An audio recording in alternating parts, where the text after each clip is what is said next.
Karen Reed's murder trial will never leave this brain. It's always going to be here.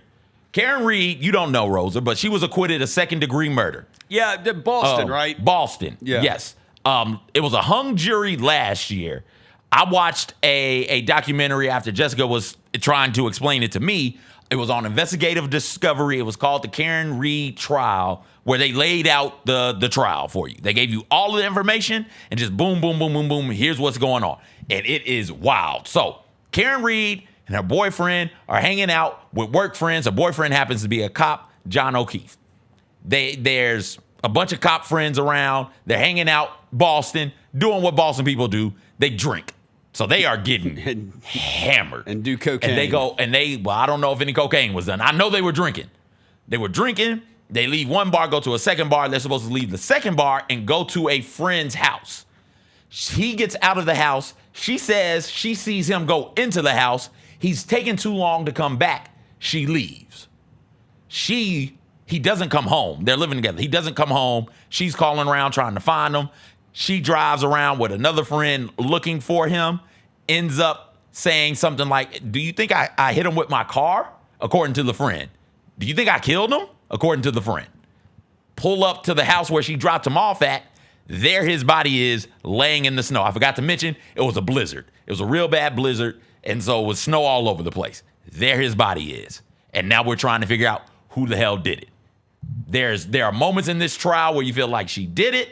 There are moments in the trial where you feel like, oh, this feels like a cover-up. So she was convicted of operating a vehicle under the influence, but she was acquitted of the second-degree murder charge and the motor vehicle manslaughter while driving under the influence and the leaving the scene of a collision that caused death charge. All right, so you would say, okay, there's got to be some what else? information. Wait, what else is there left to charge her with? So she's done. That's it. Karen Reed's done. Shit, she's done. Rosa, wild stuff is happening. They pull up, right? First off, somebody Googled how long to die in the cold, right? So the friend that Karen Reed is in the car with, according to defense attorney, at like 1 o'clock, 2 o'clock in the morning, I forget the exact time, Googled how long to die in the cold. They've got an expert on stand saying, yep, she did it. She Googled how long to die in the cold. The prosecution brings another expert in. And this is crazy. They say, hey, sometimes when you Google on certain phones, when you use a search engine, the last thing that you search for pops up. And so at 6:40 something in the morning, she had looked for something or another. She was searching for something else on there, something about her daughter or something like that on the internet. And then at 6:42, that's when she types how long to die in the cold, but it goes back to 2 in the morning or something like that. So at 2 in the morning, she Googled this thing. Karen Reed or her friend? Her friend who was at the house. Her friend was at the house. Was her friend in the car with her looking? Yes, her friend was at the house that John O'Keefe allegedly went into, and then was also the one helping her look for John O'Keefe the next morning. So we think the friend murdered him or knows who did. Well, there's so at like 2 something in the morning, she Googled something for her daughter. And then when she opened it back up to Google the next thing, it made it look like, according to the prosecution, it made it look like she was Googling how long to die in cold. Because Karen Reed, when they were driving around at 6 in the morning looking for John O'Keefe, was like, hey, Google this. And that's when she did it. That's what they're saying. She is saying she heard Karen Reed say, hey, I hit him, I killed him, repeatedly. They pull up to the house the next morning. It's still dark outside. They pull up to the house the next morning, and you can't see anything according to the friend. And I'm trying to figure out what the friend's name is. Hold on. When I figure it out, I'll let you know. They get to the house.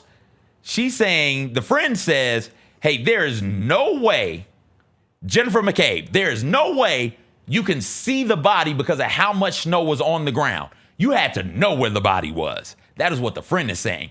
Also, the prosecution to tell you, Roser, hey, his wounds are the same. We would expect these are the wounds of somebody who's been hit by a car. To which Karen Reed's defense says, no, that's not true. The defense is like, yo, we found the glass from the tail light in the yard, in the snow. And the defense says, You didn't find that immediately. You planted that evidence. They got Karen Reed backing out of her driveway, banging into the back of a wall. And they're saying that's where the damage came from. And then what they say is when the police impounded the car, you can see on video an officer goes over to that tail light and starts fiddling with it in some sort of a way. There was a hair that was found on the tail light that matched John O'Keefe's. So the prosecution will tell you that hair was there after Karen Reed hit him. The defense will tell you they planted that hair, they took some of the glass, and then they planted the glass at the scene of the crime because it was not there when we got the body. Now, some people will say, hey, it's a blizzard, it's snow everywhere. It might take some time for the snow to melt and more pieces to reveal itself. That's what some people would tell you. Also, somebody decided on the police force to just randomly throw their SIM card, damage their SIM card in their cell phone and throw it away in a completely different part of town, right? Like two towns over or something like that. One of the guys who was at the party.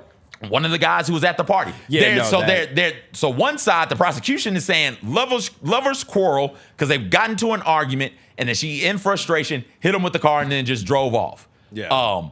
What the defense is saying is, hey, they were about to break up and one of the guys at the party was flirting with Karen and then took that as an opportunity to take care of John O'Keefe. Lieutenant Michael Proctor has had better weeks, has had better moments. They start going through his phone, showing his text messages.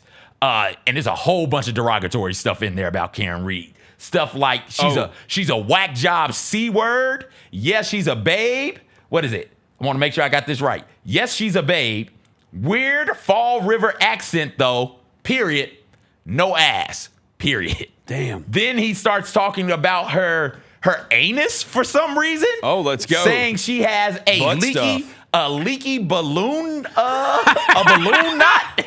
And Roser, they make my man What does that mean? They make my man read these text messages on the stand. Am I safe to Google leaky balloon from balloon what is it? Balloon knot. Leaky balloon knot is what he said. Am I safe to Google that on the company Wi-Fi? I don't see why you wouldn't be. But don't listen to me. I just want funny stuff to happen. Yeah, so he says that about her. So they're saying, okay, the police officers got tunnel vision and didn't look at any of the other suspects. They had no other suspects. This was a clear hit job, frame job. And like I said, there was a potential love interest there as well.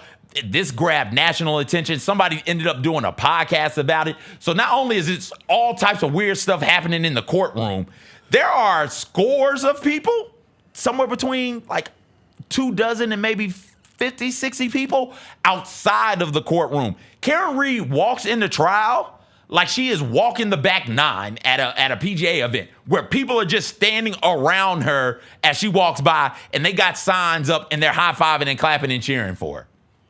Okay. So I don't think she did it either. Like, to me... Based off my very poor description of the case. Well, yeah, and because I remember I've heard some of this stuff before about this case, where you completely lose me is why is the cop destroying your SIM card and why is he destroying his SIM card in his phone? Like, that right there tells me everything I need to know. You're not doing that. You're not doing that. Unless you're doing something nefarious. There's legit no reason to do that. I've had to get my SIM card replaced. I've never taken it and just destroyed it. I've had to get a new SIM card on my phone before. I just go to the phone store and they replace the SIM card. I don't ever have to go to a different side of town and destroy it. By the way, leaky balloon knot, according to AI, is a vulgar slang term for the anus, often used in a derogatory or crude way. The term is used to refer to the area around the rectum. And leaky implies some form of leakage or discharge. Oh, gross. Gross. So yeah, she got acquitted. Leaky balloon knot. She got acquitted. Oh, that is. Can you imagine? This is where different cities have different terms and slangs for things. Like, I don't think that was a slang. I think she might legit have a medical condition. Maybe. I don't who know. Says leaky balloon knot? Can you imagine being on the jury? As this man, this grown-ass police officer has to read a text message where he says a woman has a leaky balloon knot? It's tough. Oh my goodness. And you have to keep a straight face. You have to keep a straight face, and you have to let that not impact your decision about the case. But how can you? Because if he's talking this derogatorily about her, then yeah, there's a good chance that he does just want to put her in jail. Aside from the fact that juries are completely boring, that's just why I don't think I could ever be on a jury, because I don't think I can keep a straight face. I've done jury duty before, and I'm like, don't. You can do this case. They deliberated for 4 days. And then it was some weird stuff going on then also where they ended up saying they had reached a decision. The judge called everybody in, and then they stood up and said, we hadn't reached it yet. We need more time. And so they went back into sequester, and then they came out 4 days and were like, yeah, not guilty. Not guilty. Shout out Karen Reed. You're free. I mean, move to a different city. I don't. After following it, I don't think we want to shout out anybody involved in it. Oh, because I'm not sure that anything is Black Eye for Humanity. Yeah. Just thoughts and prayers to Is the this O'Keefe why the family. robots are taking over? Maybe. This trial. The Jessica Benson Show with CJ Hurt, live every weekday at 8 a.m.